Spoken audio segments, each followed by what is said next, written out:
question to Dr. Sheeza Mohsin and talk to her about how and whether arranged marriages or love marriages, the idea of these, they actually impact the marriage and the relationship afterwards. I want to tell you, first of all, I did see a little bit of the show. You know, this is a part of the fabric of the South Asian culture for centuries. But right now, we have a strain. We have a strain between what works and what has been traditional.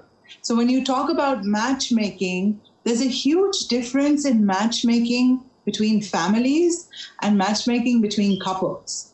So the emphasis of that show, from my perspective, I think Ms. Lakshmi was talking about, I think it focuses more on the commercial, the material element of how everyone or most of us in South Asia who have resources, who have means, are looking forward to throw that big wedding party.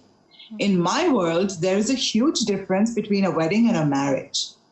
And a marriage has completely different ingredients that make it work. So by the time a couple lands in my office, the party has been thrown and everybody has had fun preparing for it. It gave the families purpose. But the pressure on the girl and the boy, because that's also the time they're getting to know each other.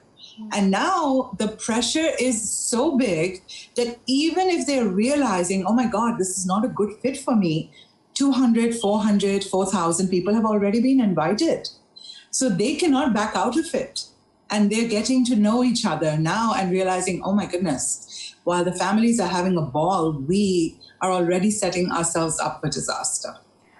Dr. Mohsin, in your experience, how important is it for modern day individuals to have that understanding, to have that connection, as we call it, prior to actually having a wedding, as we're saying, having a huge party before getting into that process?